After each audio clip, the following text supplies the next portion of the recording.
दोस्तों नमस्कार, जय हिंद, वंदे मातरम। कैसे हैं आप सभी? और उम्मीद करता हूं कि आप सब अच्छे होंगे। और कैसी चल रही है आप लोगों की महिला पर्यवेक्षक की तैयारी जो 21 मार्च 2025 को होने वाली है। दोस्तों 21 मार्च 2025 को इतनी ज़बरदस्त कंपटीशन होने वाला है कि बहुत सारे इसमें ऐसे क्वेश्चन आएंगे जो कि हम आपको अपने इस वीडियो में कवर करने वाले हैं। आप स्क्रीन में देख सकते हैं कि यहाँ पे हमने टोटल 9 टॉपिक यहाँ पे सेलेक्ट किया है जो मोस्ट इम्पोर्टेंट टॉपिक है, और इन्हीं टॉपिक से रिलेटेड क्वेश्चन आने वाले हैं। और यहाँ पे आप देख सकते हैं कि पहली टॉपिक है आंगनवाड़ी, फिर है संपूर्ण नियम अधिनियम, स्वास्थ्य कार्यक्रम, विटामिन, आयोडीन, जिंक, पंचायत एवं ग्रामीण विकास, टीकाकरण, शारीरिक संरचना, कंप्यूटर, इंटरनेट, मोबाइल संचालन और विशेष आवश्यकता वाले बच्चे। दोस्तों अभी तक जितने भी एग्ज़ाम हुए हैं, जितने भी शिफ्ट के, उन सभी में ये टॉपिक ऐसे टॉपिक हैं कि इन टॉपिक से ऐसे ऐसे क्वेश्चन आ जाते हैं कि एकदम ऊपर से निकल जाते हैं, लोगों को समझ में ही नहीं आते हैं।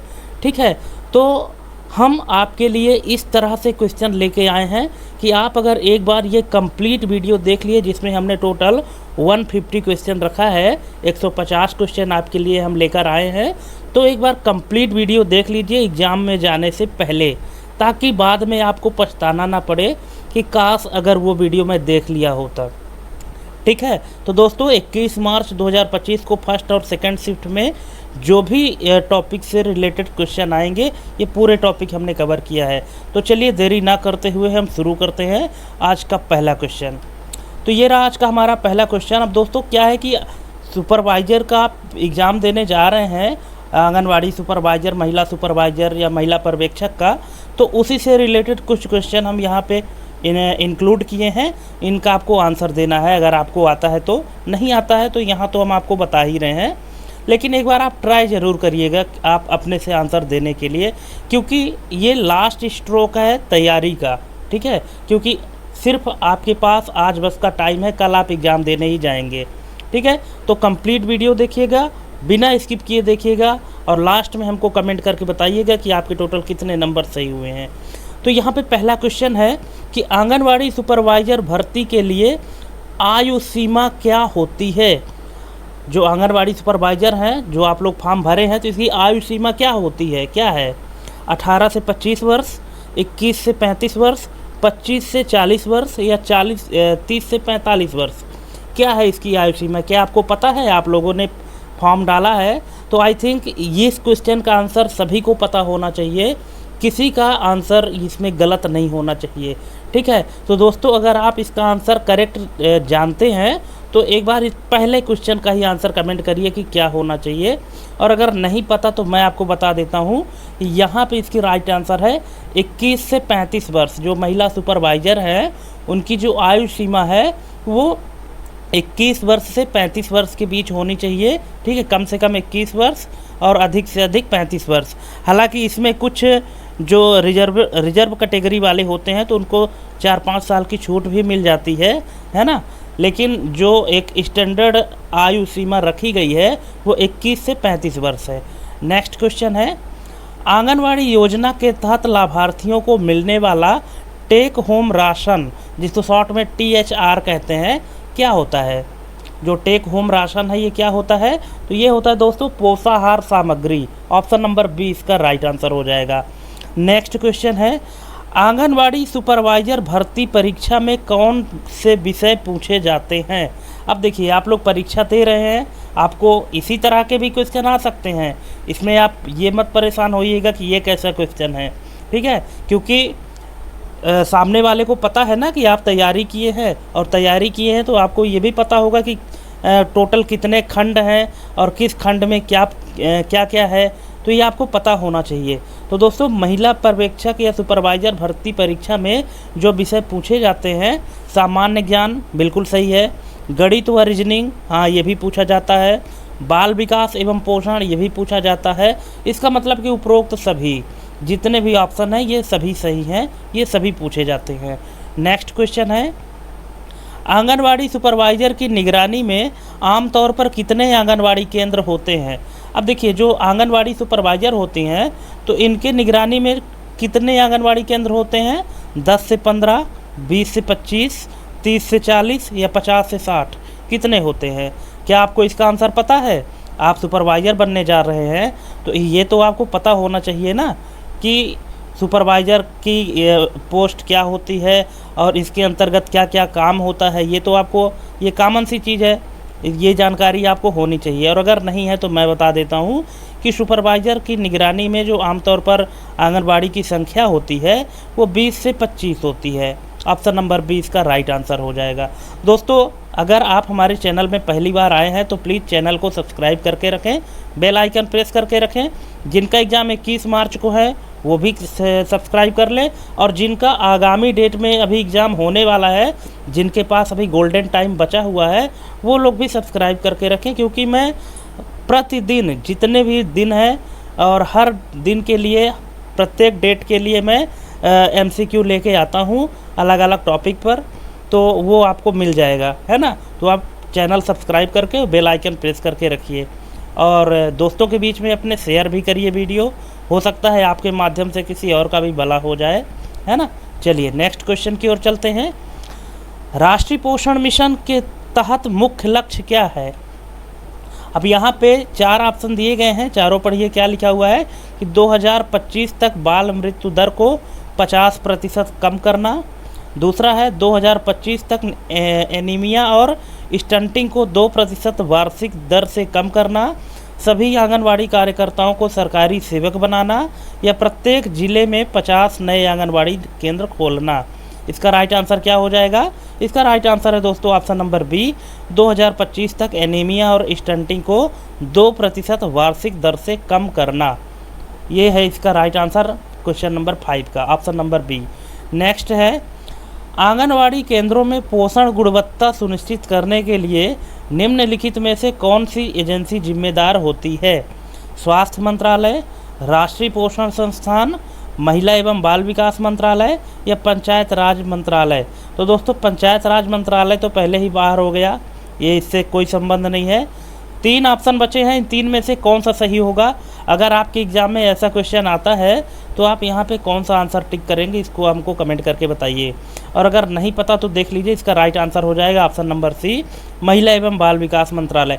दोस्तों क्वेश्चन इसी लेवल के आएंगे, आपको भ्रमित करने वाले क्वेश्चन आएंगे।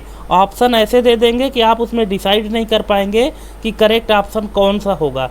इसलिए आपको ऑप्शन भी पढ़ना है। मान लीजिए कि आप ऑप्शन नहीं पढ़ पाते हैं तो वीडियो थोड़ी सी पॉज कर लीजिए, पूरे ऑप्शन पढ़ लीजिए, इसके बाद फिर आंसर दीजिएगा, ठीक है। और वीडियो भी ना स्किप किए देखिएगा, और लास्ट में हमको ये ज़रूर बताइएगा कि आपके टोटल कितने नंबर सही हुए हैं और कितने गलत हुए हैं, ठीक है। चलिए नेक्स्ट क्वेश्चन की ओर चलते हैं। न्यूट्रिशन गार्डन, न्यूट्रिशन गार्डन की अवधारणा का उद्देश्य क्या है? आंगनवाड़ी में पौष्टिक फल वाले पेड़ लगाना, ग्रामीण महिलाओं से बागवानी कराना, आंगनवाड़ी केंद्रों में ताज़े फल और सब्जियों की उपलब्धता सुनिश्चित करना, या न्यूट्रिशन बाग लगाना। अब बताइए, क्या आप इसका आंसर दे पाएंगे कि न्यूट्रिशन गार्डन की अवधारणा का उद्देश्य क्या है? अगर आप इसका आंसर दे सकते हैं तो वीडियो यहाँ पॉज करिए, और इस क्वेश्चन नंबर के साथ 7वां नंबर क्वेश्चन है, इसका आंसर क्या होगा आप हमको कमेंट करके ज़रूर बताइएगा, ठीक है। और अगर आप नहीं जानते हैं तो यहाँ पे देख लीजिए, इसका राइट आंसर हो जाएगा आंगनवाड़ी केंद्रों में ताज़े फल और सब्जियों की उपलब्धता सुनिश्चित करना, ऑप्शन नंबर सी। यहाँ न्यूट्रिशन गार्डन है, ठीक है। तो न्यूट्रिशन गार्डन से अब देखिए इतने सारे ऑप्शन दिए हैं जो कि एक दूसरे से इंटर रिलेट कर रहे हैं, है ना। लेकिन यहाँ पे आपको राइट आंसर चुनना है, तो क्वेश्चन को जब आप ध्यान से पढ़ेंगे तब आप समझ पाएंगे दोस्तों। नेक्स्ट है, एकीकृत बाल विकास सेवा मतलब ICDS के अंतर्गत ग्रोथ मॉनिटरिंग का मुख्य उद्देश्य क्या है? बच्चों का वजन मापना, कुपोषण की रोकथाम और शीघ्र पहचान, 0 से 6 वर्ष के बच्चों की ग्रोथ देखना, माता पिता को जानकारी देना। अब बताइए ग्रोथ मॉनिटरिंग का उद्देश्य क्या है ICDS के अंतर्गत? तो इसका राइट आंसर अगर आपको पता है तो बताइएगा, नहीं पता तो देख लीजिए। इसका राइट आंसर हो जाएगा ऑप्शन नंबर बी, कुपोषण की रोकथाम और शीघ्र पहचान, ऑप्शन नंबर बी इसका राइट आंसर। नेक्स्ट है, आंगनवाड़ी कार्यकर्ताओं के प्रशिक्षण कार्यक्रम का नाम क्या है? अब बताइए, क्या आपको पता है कि आंगनवाड़ी कार्यकर्ताओं को जो प्रशिक्षण दिया जाता है, जो ट्रेनिंग दी जाती है, उस ट्रेनिंग को क्या कहा जाता है? NIP CCD, समर्थ, ICDS प्रो या पोषण पाठशाला? अब बताइए, शायद आप ऑप्शन पढ़ के समझ गए होंगे कि इसका राइट आंसर क्या होगा। इसका राइट आंसर होगा ऑप्शन नंबर डी, पोषण पाठशाला। आपने बिल्कुल सही समझा था। ठीक है दोस्तों, आप हमको कमेंट करके ज़रूर बताइएगा कि हमारे क्वेश्चन का लेवल कैसा है, और क्या आपको और हाई लेवल के क्वेश्चन चाहिए या ये लेवल सही है, और हमारे जो एक्सप्लेन करने का तरीका है वो कैसा है। अगर उसमें भी कोई बदलाव आप चाहते हैं तो आप हमको प्लीज़ कमेंट करिएगा। और अगर किसी भी क्वेश्चन में, किसी भी ऑप्शन में कोई भी डाउट है तो आप हमको तुरंत कमेंट करिएगा, हम उसका सलूशन आपको देंगे। नेक्स्ट है, आंगनवाड़ी सेवाओं की मॉनिटरिंग के लिए कौन सा मोबाइल ऐप विकसित किया गया है? ई स्वास्थ्य सेवा ऐप, ई स्वास्थ्य ऐप, ICDS कैश, डिजिटल पोषण, NNM ट्रैकर। अब बताइए यहाँ पे कौन सा ऑप्शन सही होगा? आंगनवाड़ी सेवाओं की मॉनिटरिंग के लिए जो मोबाइल ऐप डेवलप किया गया है उसका नाम क्या है? क्या आपको पता है? अब यहाँ पे पोषण ट्रैकर नाम का कोई ऑप्शन नहीं है, तो फिर इसका राइट आंसर क्या होगा? क्या इसके पहले आप इस तरह के क्वेश्चन सॉल्व किए हैं? अगर किए होंगे तो फिर आपके बाएं हाथ का खेल है, आप इसको बता देंगे। और अगर नहीं पता तो देख लीजिए, इसका राइट आंसर हो जाएगा ICDS कैश। ICDS कैश मतलब integrated child development services common application software, इसका फुल फॉर्म होता है। ऑप्शन नंबर बी इसका राइट आंसर हो गया दोस्तों। नेक्स्ट है, भारत में सबसे पहले आंगनवाड़ी केंद्र किस राज्य में शुरू किए गए थे? अब बताइए, भारत में सबसे पहले आंगनवाड़ी केंद्र किस राज्य में शुरू किए गए थे? महाराष्ट्र, राजस्थान, उत्तर प्रदेश और मध्य प्रदेश। तो इसका राइट आंसर क्या हो जाएगा?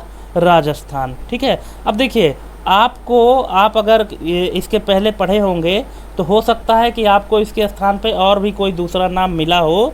इसका रीज़न मैं बताता हूँ क्यों। यहाँ पे देखिए कि भारत में सबसे पहले आंगनवाड़ी केंद्र की शुरुआत 2 अक्टूबर 1975 को हुई थी, और यह आंगनवाड़ी केंद्र जो है तो राजस्थान और कर्नाटक दोनों राज्यों में एक साथ शुरू किए गए थे। इसीलिए दोनों राज्यों को पहले आंगनवाड़ी केंद्र शुरू करने का श्रेय दिया जाता है। अब देखिए यहाँ पे प्रॉब्लम ये है कि राजस्थान और कर्नाटक दोनों ऐसे राज्य हैं जिसमें सबसे पहले आंगनवाड़ी केंद्र की शुरुआत की गई थी, लेकिन यहाँ पे चूँकि ऑप्शन नहीं है कर्नाटक का, राजस्थान बस का नाम है, इसलिए हमने राजस्थान को मेंशन किया है। अगर आपके एग्ज़ाम में राजस्थान के स्थान पे कर्नाटक आ जाता है तो फिर उसका राइट आंसर कर्नाटक हो जाएगा, और यदि राजस्थान और कर्नाटक दोनों हैं तो फिर वो उसका आंसर जो है तो दोनों हो जाएगा। इस चीज़ का आप विशेष ध्यान रखिएगा दोस्तों। और आंगनवाड़ी की जो शुरुआत है तो 2 अक्टूबर को क्या होता है? गांधी जयंती। ठीक है, तो 2 अक्टूबर 1975 को इसकी शुरुआत हुई थी। ठीक है, चलिए नेक्स्ट क्वेश्चन, पोषण ट्रैकर ऐप में मुख्य रूप से क्या डेटा संग्रहित किया जाता है? अब यहाँ पे पोषण ट्रैकर ऐप आ गया। ठीक है, पोषण ट्रैकर ऐप में क्या डेटा संग्रहित किया जाता है? आंगनवाड़ी कार्यकर्ताओं की उपस्थिति, बच्चों की पोषण और स्वास्थ्य स्थिति, आंगनवाड़ी उत्पादों की जानकारी, पोषण आहार की चोरी। अब बताइए क्या इसका राइट आंसर होगा? इसका राइट आंसर अगर आपको पता है, क्योंकि आप इतने दिन से तैयारी कर रहे हैं तो जाहिर सी बात है पता होगा भाई। और अगर इसका भी आंसर आपको नहीं पता तो फिर आपको भी और तैयारी करने की ज़रूरत है। नेक्स्ट, तो इसका राइट आंसर हो जाएगा ऑप्शन नंबर बी, बच्चों की पोषण और स्वास्थ्य स्थिति। ठीक है, ऑप्शन नंबर बी इसका राइट आंसर हो जाएगा। नेक्स्ट है, ग्रोथ फाल्टरिंग मतलब विकास ठहराव। ग्रोथ फाल्टरिंग को मापने का सबसे उपयुक्त तरीका क्या है? केवल बच्चे का वजन मापना, बच्चे के वजन और लंबाई की समय समय पर तुलना करना, केवल ऊंचाई दर्ज करना, या सिर्फ जन्म के समय वजन रिकॉर्ड करना। तो देखिए जो विकास ठहराव है, तो विकास ठहराव ग्रोथ फाल्टरिंग को मापने का जो सबसे उपयुक्त तरीका है वो क्या है कि बच्चे के वजन और लंबाई की समय समय पर तुलना करना। ऑप्शन नंबर बी इसका राइट आंसर हो जाएगा। ठीक है दोस्तों, जहाँ भी आपको दिक्कत होगी प्लीज़ कमेंट करिएगा। नेक्स्ट है, हिडन हंगर जिसको छिपी हुई भूख कहते हैं, किस प्रकार के कुपोषण को संदर्भित करता है? तो ये संदर्भित करता है जब व्यक्ति आवश्यक माइक्रोन्यूट्रिशन से वंचित होता है। Option number B. नेक्स्ट है, निम्नलिखित में से कौन सा सूचकांक बाल विकास का सर्वश्रेष्ठ मापदंड माना जाता है? बाल विकास का सर्वश्रेष्ठ मापदंड कौन सा माना जाता है? कौन सा सूचकांक? बाल मृत्यु दर, कुपोषण दर, ह्यूमन डेवलपमेंट इंडेक्स या ऊंचाई के अनुसार उम्र? अब बताइए इसका राइट आंसर क्या होगा आपके हिसाब से? मुझे पता है कि इस क्वेश्चन में बहुत सारे लोग गलत करेंगे, ठीक है, क्योंकि आपके दिमाग में जो चल रहा है वो सही नहीं होगा, और मुझे पता है कि आपके दिमाग में यहाँ पे क्या चल रहा है, क्योंकि सूचकांक की बात किया है ना, तो आपके दिमाग में कुछ और ऑप्शन ही चल रहा है। लेकिन इसका राइट आंसर हो जाएगा ऑप्शन नंबर ए, बाल मृत्यु दर। ठीक है, अब इस बाल मृत्यु दर कैसे यहाँ पे सही है, इसका हमने पूरा यहाँ पे एक्सप्लेनेशन दिया है। ये देखिए, वीडियो पॉज करके ये पूरा एक्सप्लेनेशन आप पढ़ लीजिएगा, ठीक है। इसके बाद फिर हमको बताइएगा जहाँ समझ में नहीं आया। कुपोषण दर इसका राइट आंसर नहीं होगा। ह्यूमन डेवलपमेंट इंडेक्स भी इसका राइट आंसर नहीं होगा। बहुत सारे लोग ये सोच रहे होंगे कि ऑप्शन नंबर सी ही इसका आंसर होगा, पर ये सही नहीं था। कुछ लोग ये भी सोचते रहे होंगे कि ऊंचाई के अनुसार उम्र, हाइट फॉर एज, पर यह भी गलत निकला। ठीक है, गलत क्यों है पूरा एक्सप्लेनेशन हमने दिया है, वीडियो पॉज करके पढ़िए और समझिए। जहाँ दिक्कत आती है कमेंट करिएगा। नेक्स्ट है, पोषण अभियान के तहत कन्वर्जेंस एक्शन प्लान का मुख्य उद्देश्य क्या है? तो इसका मुख्य उद्देश्य है विभिन्न सरकारी योजनाओं का एकीकरण, ऑप्शन नंबर ए। नेक्स्ट, तो यहाँ पे देख लीजिए कि जो कन्वर्जेंस एक्शन प्लान है ये होता क्या है। पोषण अभियान मतलब प्रधानमंत्री समग्र पोषण अभियान के तहत कन्वर्जेंस एक्शन प्लान का मुख्य उद्देश्य विभिन्न सरकारी योजनाओं और कार्यक्रमों का एकीकरण करना है। इसका उद्देश्य पोषण संबंधी लक्ष्यों को प्राप्त करने के लिए विभिन्न विभागों और हितधारकों के बीच समन्वय स्थापित करना है। यह योजना स्वास्थ्य, महिला एवं बाल विकास, शिक्षा, जल एवं स्वच्छता जैसे क्षेत्रों में काम करने वाले विभिन्न मंत्रालयों और संगठनों के प्रयासों को एक साथ लाती है। ठीक है, अब आप शायद समझ गए होंगे कि ये कन्वर्जेंस एक्शन प्लान क्या है। नेक्स्ट है, ICDS में AAA अप्रोच का क्या तात्पर्य है? इसका क्या तात्पर्य है? इसका तात्पर्य है अनुपूरक पोषण, स्वास्थ्य जांच और टीकाकरण, ऑप्शन नंबर डी। नेक्स्ट है, आंगनवाड़ी कार्यकर्ता को कितने थीमेटिक मॉड्यूल्स मतलब विषयगत मॉड्यूल्स के आधार पर प्रशिक्षण दिया जाता है? अब बताइए इसका आंसर क्या आपको पता है? अगर आप आंगनवाड़ी कार्यकर्ता हैं या कि मान लीजिए बन जाएंगे तो आपको कितने विषयगत मॉड्यूल के आधार पर प्रशिक्षण दिया जाएगा? तो ये है ऑप्शन नंबर बी, 6 विषयगत पर आपको प्रशिक्षण दिया जाएगा। और वो 6 विषय कौन कौन से हैं? ये हैं 6 विषय।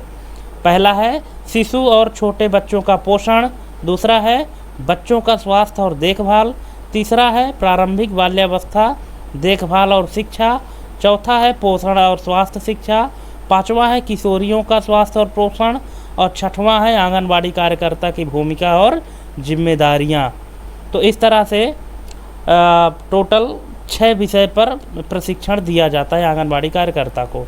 ठीक है, नेक्स्ट क्वेश्चन है, ICDS योजना के तहत आंगनबाड़ी कार्यकर्ता को औसतन कितने परिवारों की देखरेख करनी होती है? जो ICDS योजना के तहत आंगनबाड़ी कार्यकर्ता होते हैं तो उनको कितने परिवारों की देखरेख करनी होती है? 200 से 250, ऑप्शन नंबर बी। नेक्स्ट है, MCP कार्ड मतलब mother and child protection card किस मंत्रालय द्वारा विकसित की गई? तो इसका राइट आंसर हो जाएगा महिला एवं बाल विकास मंत्रालय, ऑप्शन नंबर ए। नेक्स्ट है, नियोनेटल मृत्यु दर। नियोनेटल मृत्यु दर मतलब शिशु मृत्यु दर जिसको कहते हैं, को कम करने के लिए सबसे प्रभावी रणनीति क्या होगी? तो इसकी सबसे प्रभावी रणनीति यहाँ पे 4 ऑप्शन लिखे हैं दोस्तों, आप वीडियो पॉज करके ऑप्शन पढ़ लीजिएगा, इसके बाद फिर सोचिएगा कि इसका राइट आंसर क्या होगा। और अगर नहीं पता तो हम आपको यहाँ पे बता देते हैं, इसका राइट आंसर हो जाएगा ऑप्शन नंबर बी, जन्म से पहले और जन्म के बाद माँ की पोषण स्थिति में सुधार। नेक्स्ट है, समेकित बाल संरक्षण योजना ICPS किस वर्ष शुरू की गई थी? तो ये शुरू की गई थी दोस्तों 2009 में, ऑप्शन नंबर बी। नेक्स्ट है गर्भधारण पूर्व और प्रसव पूर्व निदान तकनीकी अधिनियम 1994 का मुख्य उद्देश्य क्या है। अब देखिए यहाँ पे शॉर्ट में PCPNDT एक्ट लिखा है, जो कि 1994 का उद्देश्य है। तो इसका मुख्य उद्देश्य क्या है, लिंग निर्धारण परीक्षण को प्रतिबंधित करना। ऑप्शन नंबर बी इसका राइट आंसर हो जाएगा। ठीक है, क्या होता था कि लोग जो जेंडर चेक करा के और जो चाहिए होता था वही, नहीं तो बाकी एबॉर्शन करवा देते थे, जो कि एक गैर कानूनी है और एक अपराध भी है। ठीक है, तो ये लिंग निर्धारण परीक्षण को प्रतिबंधित कर दिया गया। कब? 1994 में, गर्भधारण पूर्व और प्रसव पूर्व निदान तकनीकी अधिनियम 1994 के तहत। नेक्स्ट है बेटी बचाओ बेटी पढ़ाओ योजना का मुख्य उद्देश्य क्या है। तो इसका मुख्य उद्देश्य है लड़कियों की शिक्षा और उनके जन्म दर को बढ़ावा देना। Option number A. नेक्स्ट है राष्ट्रीय पोषण मिशन की शुरुआत किस वर्ष की गई थी। तो ये की गई थी दोस्तों 2018 में। Option number C. नेक्स्ट है राष्ट्रीय महिला आयोग की स्थापना कब की गई थी। तो ये की गई थी 1992 में। Option number C. नेक्स्ट है आंगनवाड़ी केंद्रों में 6 महीने से 6 वर्ष तक के बच्चों को पोषण सहायता देने के लिए कौन सी योजना लागू की जाती है। तो ये लागू की जाती है एकीकृत बाल विकास सेवा। ऑप्शन नंबर सी, ICDS जिसको कहते हैं। नेक्स्ट है राष्ट्रीय पोषण मिशन के तहत वर्ष 2022 तक क्या लक्ष्य निर्धारित किया गया था। अब इसका आंसर तो आपको पता ही होगा।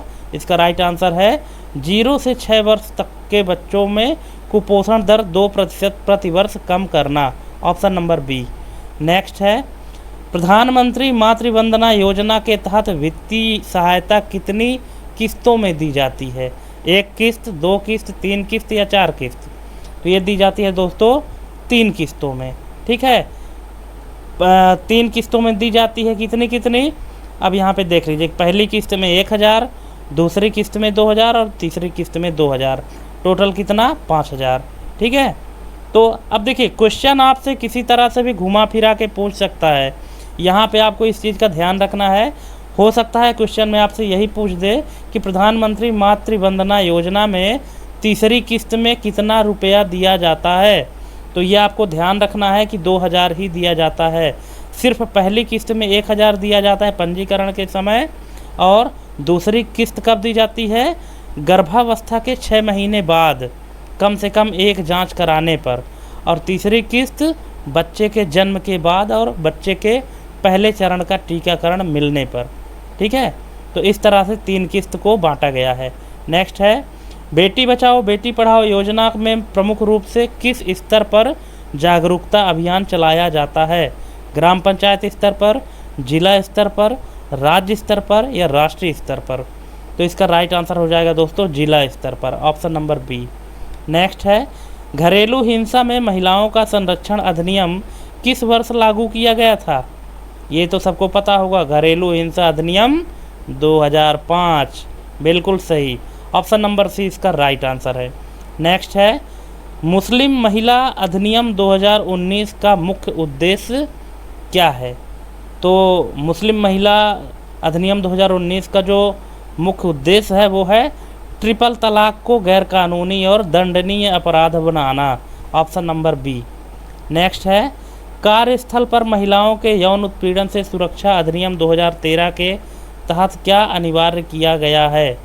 तो ये अनिवार्य किया गया है कि 10 से अधिक कर्मचारियों वाले कार्यस्थलों में आंतरिक शिकायत समिति बनाना। ऑप्शन नंबर बी इसका राइट आंसर हो जाएगा। दोस्तों वीडियो बिना स्किप किए देखिएगा और कंप्लीट वीडियो देखिएगा। 150 क्वेश्चन आपके लिए बड़ी मेहनत से बना के लाया हूँ, ताकि 21 तारीख को जब आप एग्ज़ाम देने जाएं तो आपका कोई भी क्वेश्चन मिस नहीं होना चाहिए। नेक्स्ट है मातृत्व लाभ अधिनियम 1961 के अनुसार निजी कंपनियों में काम करने वाली महिलाओं को कितनी अवधि की वैतनिक मातृत्व अवकाश का प्रावधान है। तो दोस्तों मैं आपको बता देना चाहता हूँ कि चाहे वो निजी कंपनी में काम करती हो या सरकारी कंपनी में काम करती हो, अगर उनको मातृत्व अवकाश है तो वो सब में बराबर है, 26 सप्ताह ही मिलता है। Option number C. नेक्स्ट है पॉस्को अधिनियम 2012 के तहत कौन सा अपराध शामिल नहीं है? बच्चों के प्रति यौन शोषण, बच्चों की तस्करी, बच्चों के खिलाफ साइबर अपराध या बाल श्रम, क्या इसमें शामिल नहीं है? अगर आप पॉस्को अधिनियम पढ़े होंगे तो पता होगा। तो इसका राइट आंसर हो जाएगा ऑप्शन नंबर डी, बाल श्रम। बाल श्रम जो है वो शामिल नहीं है, बाकी ये तीनों चीज़ें ए, बी और सी शामिल है। नेक्स्ट है, अनुच्छेद 15(3) के अनुसार महिलाओं और बच्चों के लिए विशेष प्रावधान बनाने की शक्ति किसे प्राप्त है? तो ये प्राप्त है दोस्तों राज्य सरकार को, ऑप्शन नंबर ए। नेक्स्ट है, संविधान के किस अनुच्छेद में महिलाओं को सरकारी नौकरियों में समान अवसर प्रदान करने की बात कही गई है? कौन से अनुच्छेद में कही गई है? तो ये कही गई है ऑप्शन नंबर सी, अनुच्छेद 16 में। नेक्स्ट है, अनुच्छेद 39D किससे संबंधित है? तो ये संबंधित है दोस्तों महिलाओं और पुरुषों को समान वेतन से, option number B. Option number B इसका राइट आंसर हो जाएगा। नेक्स्ट है, भारतीय दंड संहिता की धारा 354 क्या दर्शाती है? दोस्तों अगर आप ये अनुच्छेद, धारा, संविधान के बारे में थोड़ा सा पढ़े होंगे तो आपको जानकारी होगी। अगर नहीं पता होगी तो यहाँ तो हम बता ही रहे हैं, और मैं ये कहूँगा कि बल्कि आप नोटबुक लेके बैठें और ये जो भूलने वाली चीज़ें हैं इनको आप नोट करते चलिए। तो यहाँ पे भारतीय दंड संहिता की धारा 354 क्या दर्शाती है? ये महिला के साथ सीलभंग या छेड़छाड़, ये 354 दर्शाती है, ऑप्शन नंबर ए। नेक्स्ट है, किस धारा के तहत किसी महिला को विवाह के लिए बाध्य करना अपराध है? किसी महिला को विवाह के लिए बाध्य करना अपराध कौन सी धारा में आता है? ये आता है ऑप्शन नंबर बी, धारा 366। धारा 366 क्या है? किसी महिला को विवाह के लिए बाध्य करना एक अपराध है जो कि धारा 366 के अंतर्गत आता है। नेक्स्ट है, धारा 458A भारतीय दंड संहिता में किससे संबंधित है? कार्यस्थल पर यौन उत्पीड़न, दहेज उत्पीड़न और क्रूरता, महिलाओं की तस्करी और बाल विवाह। दोस्तों ये क्वेश्चन हमने जो 20 तारीख को एग्ज़ाम के लिए हमने बनाया था उसमें हमने पूछा था। अगर आप वो वीडियो देखे होंगे तो यहाँ पे इसका आंसर आप दे लेंगे। तो इसका राइट आंसर हो जाएगा दहेज उत्पीड़न और क्रूरता, ऑप्शन नंबर बी। नेक्स्ट है, किसी महिला को आत्महत्या के लिए मजबूर करने पर कौन सी धारा लागू होती है? आत्महत्या के लिए मजबूर करने पर, ठीक है ना, यहाँ पे क्वेश्चन समझिएगा। आत्महत्या के लिए मजबूर करने पर कौन सी धारा लागू होती है? ये लागू होती है दोस्तों 306, ऑप्शन नंबर सी, 306। नेक्स्ट है, दहेज प्रतिषेध अधिनियम की धारा 3 क्या कहती है? क्या कहती है? कि दहेज लेना और देना अपराध है, ऑप्शन नंबर ए। नेक्स्ट है, दहेज हत्या किस धारा के तहत आती है? तो ये आती है धारा 304B, option number A. Next है, घरेलू हिंसा अधिनियम 2005 में मुख्य रूप से क्या प्रावधान किया गया है? तो ये प्रावधान है कि पीड़ित महिला को सुरक्षा और भरण पोषण देना, ऑप्शन नंबर ए। नेक्स्ट है, कार्यस्थल पर यौन उत्पीड़न की शिकायत के लिए आंतरिक शिकायत समिति का गठन किस अधिनियम के तहत किया जाता है? तो ये किया जाता है पॉस अधिनियम 2013, ऑप्शन नंबर सी।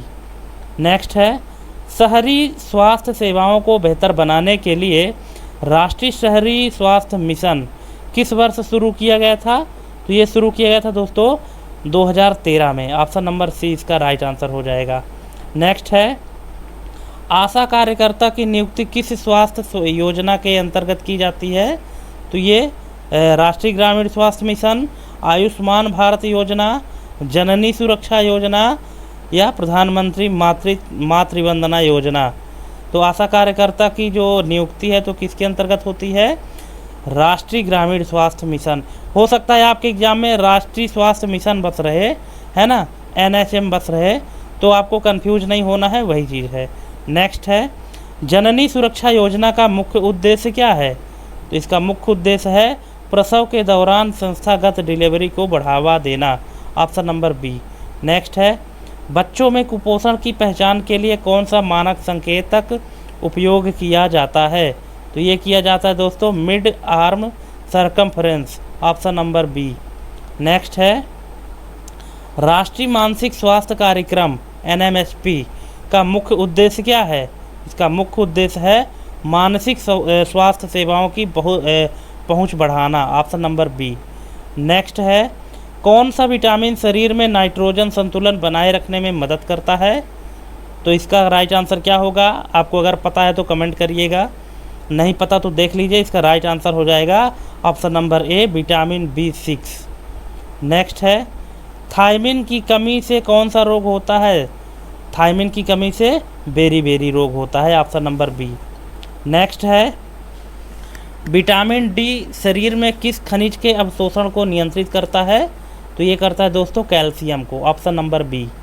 नेक्स्ट है, किस विटामिन की कमी से पेर्नीशियम एनीमिया होता है? तो ये किसके कारण से होता है? क्या ये क्वेश्चन आपको इसके पहले मिला था किसी भी यूट्यूब चैनल में या किसी भी बुक में या किसी भी सोर्स में? अगर आपको मिला होगा तो आप इसका आंसर दे लेंगे, और यदि नहीं मिला होगा तो फिर आंसर देने में थोड़ी सी मुश्किल हो सकती है।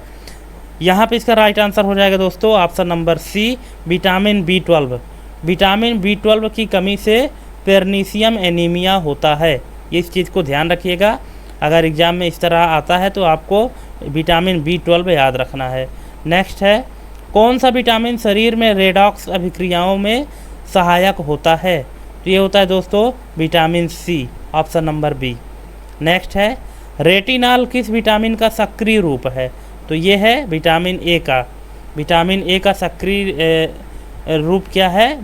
रेटिनॉल। नेक्स्ट है, निकोटिनिक एसिड किस विटामिन का दूसरा नाम है?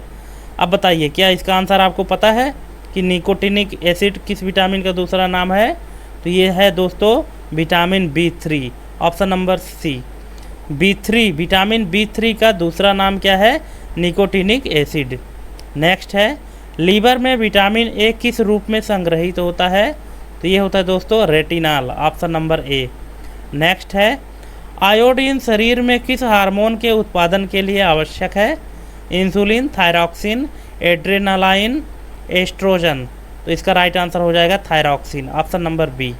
नेक्स्ट है, भारत सरकार ने आयोडीन की कमी को रोकने के लिए किस वर्ष से अनिवार्य आयोडीन युक्त नमक की नीति लागू की? ये लागू की दोस्तों 1992 में, ऑप्शन नंबर सी। नेक्स्ट है, किस हार्मोन की कमी से घेंघा रोग होता है, जिसको गॉइटर कहते हैं? तो किस हार्मोन की कमी से होता है? ये होता है थायरॉक्सिन की कमी से, ऑप्शन नंबर बी।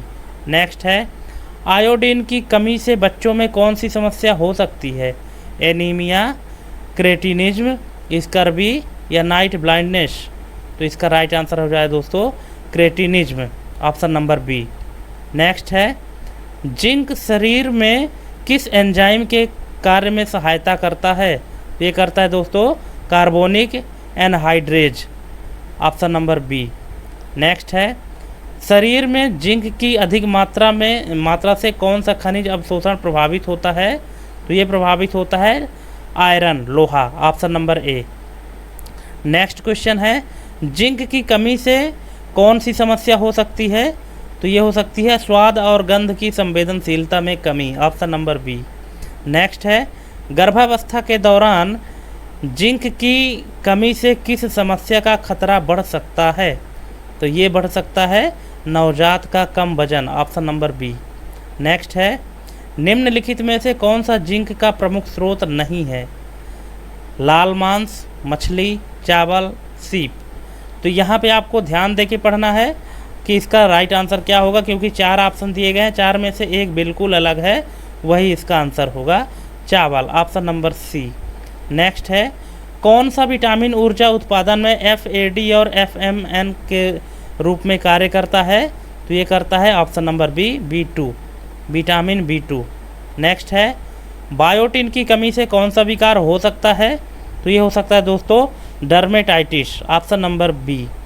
नेक्स्ट है, कौन सा विटामिन माइटोकॉन्ड्रिया में ऑक्सीडेटिव फास्फोराइलेशन में सहायक होता है? तो ये होता है दोस्तों vitamin B2, option number C. Next है, पायरिडोक्सिन किस विटामिन का दूसरा नाम है? तो ये है विटामिन B6। विटामिन B6 का दूसरा नाम क्या है? Pyridoxine, option number A. Next है, आयोडीन की अधिकता से कौन सा रोग हो सकता है? हाइपोथायराइडिज्म, हाइपरथायराइडिज्म, एनीमिया या स्कर्वी। अब देखिए यहाँ पे नाम में बड़ा कन्फ्यूजन है, इसीलिए आपको ध्यान रखना पड़ेगा कि इसका राइट आंसर हो जाएगा hyperthyroidism, option number B. Next है, आयोडीन का कौन सा समस्थानिक रेडियोधर्मी उपचार में उपयोग किया जाता है? तो ये किया जाता है दोस्तों option number B, I-131, option number B. Next है, थायरॉक्सिन हार्मोन का मुख्य घटक क्या है? मुख्य घटक है iodine, option number C. Next है, जिंक किस एंजाइम का एक महत्वपूर्ण घटक है? तो ये है RNA पॉलीमरेज, ऑप्शन नंबर सी।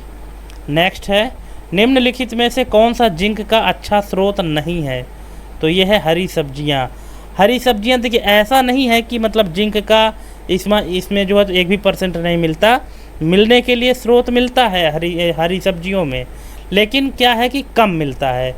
अब यहाँ पे क्वेश्चन पूछा गया है कि जिंक का अच्छा स्रोत नहीं है, स्रोत है लेकिन अच्छा नहीं है।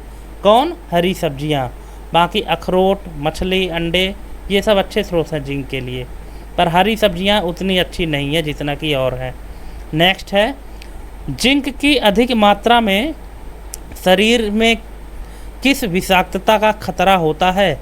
तो ये होता है दोस्तों कापर की कमी, ऑप्शन नंबर बी। नेक्स्ट है, आयोडीन की अनुशंसित दैनिक मात्रा वयस्कों के लिए कितनी होती है? तो ये होती है 150 माइक्रोग्राम, ऑप्शन नंबर बी। दोस्तों क्वेश्चन क्या है कि कुछ क्वेश्चन आपको हो सकता है रिपीट मिले, क्योंकि उन क्वेश्चन को किस तरह से घुमा के और ESB बोर्ड आपसे पूछ सकता है, ठीक है, उतने तरीके से हमने आप लोगों को ये पूरा कंप्लीट बताने की कोशिश किया है। इसीलिए हम बार बार कहते हैं वीडियो पॉज मत करिएगा, वीडियो स्किप मत करिएगा और कंटिन्यू देखिएगा। टोटल 150 क्वेश्चन है, ये लास्ट तैयारी है 21 मार्च वालों के लिए, इसीलिए एग्ज़ाम में जाने से पहले एक बार इस वीडियो को कंप्लीट देख कर जाएँ। नेक्स्ट है, जिंक के निम्न स्तर पर का बच्चों में सबसे अधिक प्रभाव किस पर पड़ता है?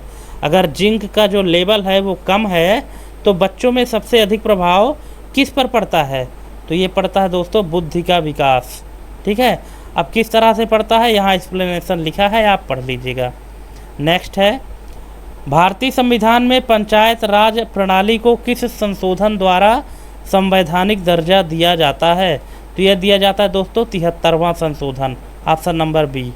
नेक्स्ट है, भारतीय संविधान के किस अनुच्छेद में पंचायतों की संरचना, अधिकार और शक्तियों का उल्लेख है? तो ये है 243A से लेकर 243O तक, ठीक है, ऑप्शन नंबर ए। नेक्स्ट है, ग्राम सभा किस अनुच्छेद के तहत गठित की जाती है? तो ये की जाती है 243A, option number A. Next है, पंचायती राज संस्थाओं को कौन सा अनुच्छेद वित्तीय शक्ति प्रदान करता है? तो ये करता है दोस्तों 243H, option number A. Next है, राष्ट्रीय ग्रामीण आजीविका मिशन NRLM को किस नाम से जाना जाता है? तो इसको जाना जाता है दोस्तों दीनदयाल अंत्योदय योजना, ऑप्शन नंबर बी। नेक्स्ट है, प्रधानमंत्री ग्रामीण सड़क योजना का मुख्य उद्देश्य क्या है? इसका मुख्य उद्देश्य है नए ग्रामीण सड़कों, नए ग्रामीण संपर्क मार्गों का निर्माण करना, ऑप्शन नंबर बी। नेक्स्ट है, प्रधानमंत्री आवास योजना ग्रामीण का मुख्य उद्देश्य क्या है? इसका मुख्य उद्देश्य है ग्रामीण क्षेत्रों में 2022 तक सभी के लिए घर, ऑप्शन नंबर ए इसका राइट आंसर हो जाएगा दोस्तों। नेक्स्ट है, राष्ट्रीय खाद्य सुरक्षा मिशन का मुख्य उद्देश्य क्या होता है? तो इसका है ए और बी दोनों, मतलब ए में क्या लिखा है, खाद्य सुरक्षा बढ़ाना और कृषि उत्पादकता बढ़ाना, ये दोनों उद्देश्य हैं राष्ट्रीय खाद्य मिशन के। दोस्तों अगर आपको क्वेश्चन में कहीं भी डाउट होगा या किसी भी ऑप्शन में डाउट होगा तो आप हमको तुरंत कमेंट करके पूछ सकते हैं। नेक्स्ट है, ग्राम पंचायतों की अवधारणा की व्यवस्था किस अनुच्छेद के तहत की गई है? तो ये की गई है दोस्तों 243D, option number A. Next है, वित्त राज्य आयोग राज्य वित्त आयोग का गठन कितने वर्षों में एक बार किया जाता है? सबको पता है 5 वर्ष में। नेक्स्ट है, कौन सा संवैधानिक अनुच्छेद जिला योजना समिति के गठन से संबंधित है? तो ये है 243 ZD, option number A. Next है, पंचायतों को कर लगाने की शक्ति किस अनुच्छेद में दी गई है? तो ये है 243 H, option number A. Next है, पंचायती राज अधिनियम 1992 को कब लागू किया गया था? देखिए, पहले पारित होता है, इसके बाद फिर लागू होता है। तो जो पंचायती राज अधिनियम 1992 है, इसको लागू कब किया गया था? इसको लागू किया गया था दोस्तों 24 अप्रैल 1993 को। ऑप्शन नंबर 20 का राइट आंसर हो जाएगा।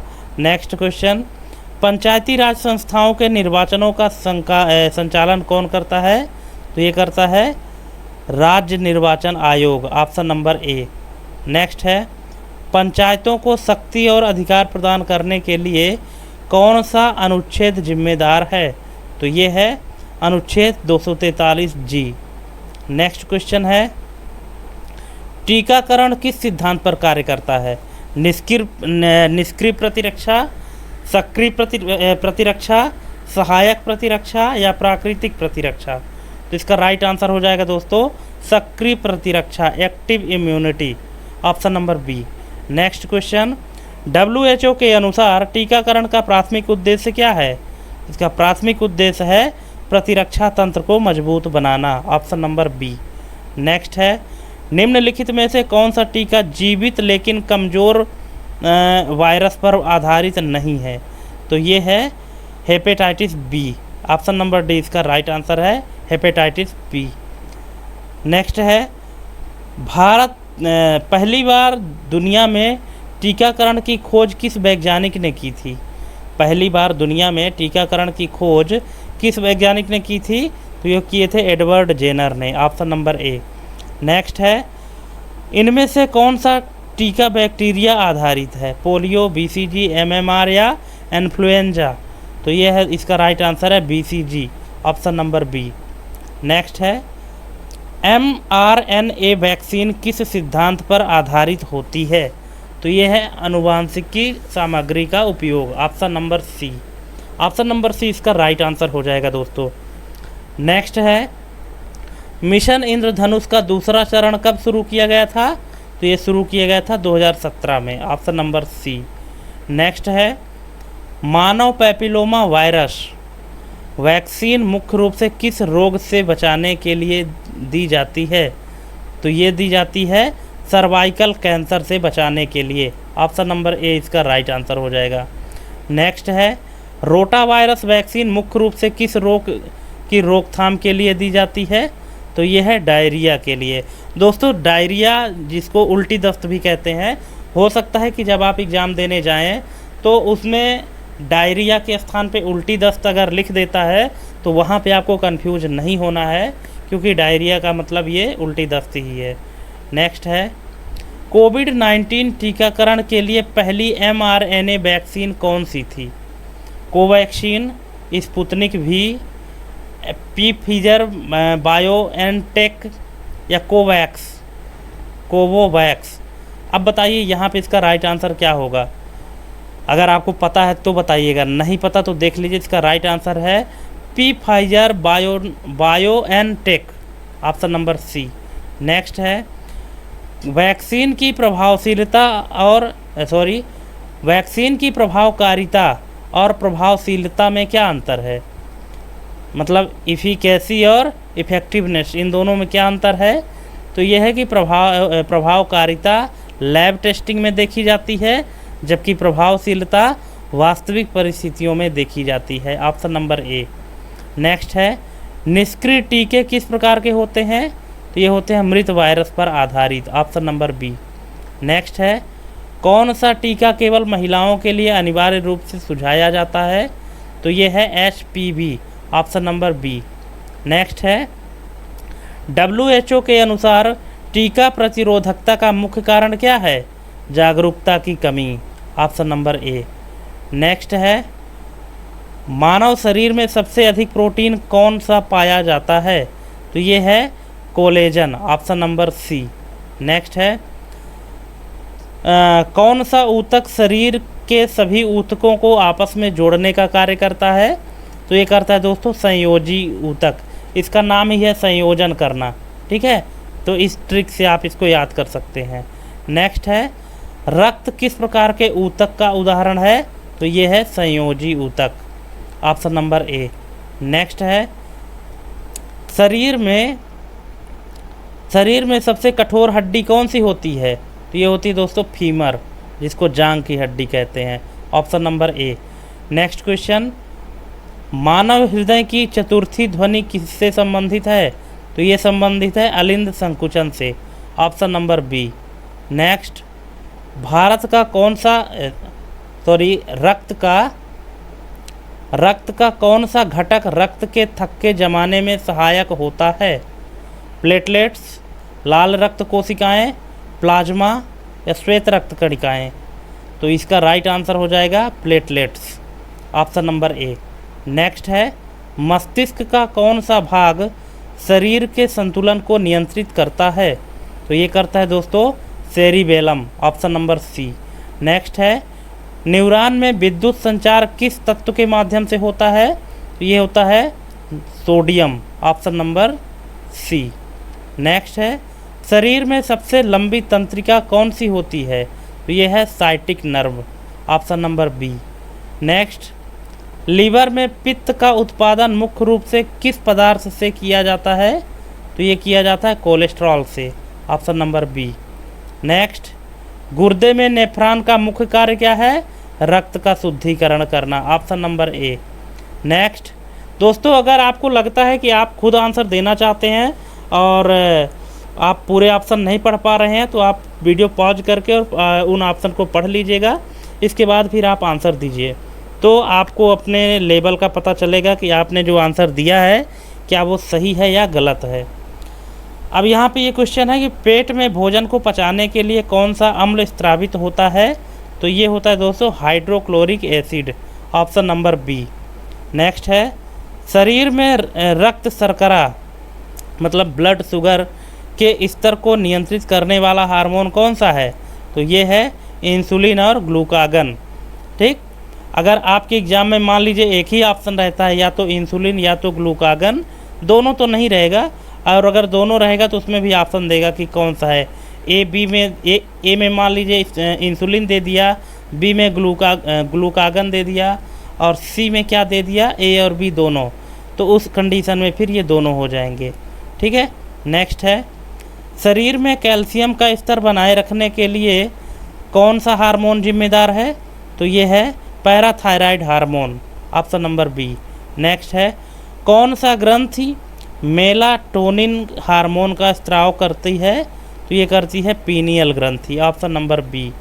नेक्स्ट क्वेश्चन है त्वचा का सबसे बाहरी स्तर कौन सा होता है? तो ये होता है दोस्तों epidermis, option number A. Next है आँख के किस भाग में प्रकाश का अपवर्तन मतलब रिफ्रैक्शन होता है? पलक, कार्निया, रेटिना या आइरिस? तो इसका राइट आंसर हो जाएगा cornea, option number B. Next किस प्रकार के वायरस स्वयं को दूसरे प्रोग्राम से जोड़कर फैलते हैं? तो इनको कहते हैं file infector virus, option number B. Next है कंप्यूटर में वर्चुअल मेमोरी का उपयोग क्यों किया जाता है? तो इसलिए कि प्राथमिक मेमोरी की कमी को पूरा करने के लिए, ऑप्शन नंबर बी। नेक्स्ट है रिस्क और सिस्क किससे संबंधित है? तो ये संबंधित है दोस्तों प्रोसेसर आर्किटेक्चर से, ऑप्शन नंबर बी। नेक्स्ट है सीमोस बैटरी का उपयोग किसके लिए किया जाता है? तो ये किया जाता है बायोस सेटिंग और घड़ी को बनाए रखने के लिए, ऑप्शन नंबर सी इसका राइट आंसर हो जाएगा। नेक्स्ट है SSL/TLS का उपयोग मुख्य रूप से किसके लिए किया जाता है? तो ये किया जाता है डेटा इनक्रिप्शन और सुरक्षित कम्युनिकेशन के लिए, ऑप्शन नंबर बी। नेक्स्ट है DDoS अटैक में मुख्य रूप से किस संसाधन को निशाना बनाया जाता है? तो ये बनाया जाता है दोस्तों सर्वर की बैंडविड्थ और संसाधन, ऑप्शन नंबर बी। नेक्स्ट है VPN वर्चुअल प्राइवेट नेटवर्क का मुख्य कार्य क्या है? तो इसका मुख्य कार्य है एक सुरक्षित और इनक्रिप्टेड कनेक्शन प्रदान करना, ऑप्शन नंबर सी। नेक्स्ट है IMEI नंबर किसके लिए उपयोग किया जाता है? तो ये किया जाता है दोस्तों मोबाइल फ़ोन की विशिष्ट पहचान के लिए। जो ऑप्शन बड़े बड़े हैं वो पूरे ऑप्शन मैं नहीं पढ़ रहा हूँ, सिर्फ करेक्ट ऑप्शन पढ़ रहा हूँ। आपको पूरा ऑप्शन पढ़ना है तो वीडियो पॉज करके पढ़ सकते हैं। नेक्स्ट है एंड्रॉयड ऑपरेटिंग सिस्टम किस कंपनी द्वारा विकसित किया गया था? एप्पल, गूगल, माइक्रोसॉफ्ट या IBM? तो इसका राइट आंसर हो जाएगा गूगल। ठीक है, अब यहाँ पे एक और चीज़ लिखी गई है, देख लीजिए कि एंड्रॉयड ऑपरेटिंग सिस्टम को मूल रूप से एंड्रॉयड इंक नामक एक कंपनी द्वारा विकसित किया गया था, जिसे बाद में 2005 में गूगल ने खरीद लिया था। ठीक है, तो ये जो एंड्रॉयड का ऑपरेटिंग सिस्टम है इसको डेवलप करने का जो काम है तो ये एंड्रॉयड इंक नामक कंपनी ने किया था, फिर बाद में 2005 में गूगल ने इसे खरीद लिया। अगला क्वेश्चन, मोबाइल डिवाइस में एयरप्लेन मोड चालू करने पर क्या होता है? सभी वायरलेस संचार बंद हो जाते हैं, ऑप्शन नंबर बी। नेक्स्ट है बायोस को अपडेट करने की प्रक्रिया को क्या कहते हैं? इसको कहते हैं फ्लैशिंग। बूटिंग तो नहीं होता है ना, क्योंकि बूटिंग क्या है कि जब पावर ऑफ करके ऑन करते हैं वो बूटिंग होता है, बूटिंग प्रोसेस। फॉर्मेटिंग भी नहीं है, इनक्रिप्टिंग भी नहीं है, तो बायोस को अपडेट करने की प्रक्रिया को फ्लैशिंग कहते हैं। नेक्स्ट है क्वांटम कंप्यूटिंग में किस प्रकार की बिट्स का उपयोग किया जाता है? तो किया जाता है क्यू बिट्स या quantum bits, option number B. अगर मान लीजिए कि एग्जाम में क्यू बिट्स नहीं क्वांटम बिट लिखा है तो फिर वही होगा, इसको यहाँ शॉर्ट में लिख दिया है क्यू बिट्स। नेक्स्ट है मोबाइल में बैटरी चार्जिंग की दक्षता बढ़ाने के लिए कौन सी तकनीकी उपयोग किया जाता है? Quick charge, option number A. Next है रूटिंग किससे संबंधित है? तो रूटिंग संबंधित है एंड्रॉयड डिवाइस से, ऑप्शन नंबर सी। नेक्स्ट है बच्चों में विशेष आवश्यकता को पहचानने के लिए कौन सी स्केल उपयोग की जाती है? तो ये दोस्तों चारों उपरोक्त सभी, मतलब तीनों की जाती है, उपरोक्त सभी। अब कौन कौन से हैं आप इनको वीडियो पॉज करके पढ़ लीजिएगा। नेक्स्ट है ऑटिज्म स्पेक्ट्रम डिसऑर्डर का मुख्य लक्षण क्या है? इसका मुख्य लक्षण है संचार और सामाजिक संपर्क में कठिनाई। नेक्स्ट है ब्रेल स्क्रिप्ट, मतलब जिसको ब्रेल लिपि कहते हैं, का उपयोग किन बच्चों के लिए किया जाता है? दृष्टिबाधित के लिए, जो ब्लाइंड होते हैं उनको पढ़ने के लिए एक स्पेशल किताब आती है जिसको ब्रेल लिपि कहा जाता है। नेक्स्ट मानसिक मंदता से ग्रस्त बच्चों में IQ स्तर कितना होता है? तो ये होता है 50 से 70 के बीच में, ऑप्शन नंबर सी। नेक्स्ट है भारत में विशेष आवश्यकता वाले बच्चों के अधिकारों की रक्षा के लिए कौन सा अधिनियम लागू किया गया है? तो ये लागू किया गया है दोस्तों RPWD act 2016। Next RPWD act 2016 के तहत कितने प्रकार की दिव्यांगता को मान्यता दी गई है? तो ये दी गई है 21 प्रकार के। नेक्स्ट है inclusive education for disabled at secondary stage IEDSS का मुख्य उद्देश्य क्या है? माध्यमिक शिक्षा में दिव्यांग बच्चों का समावेशन, ऑप्शन नंबर बी।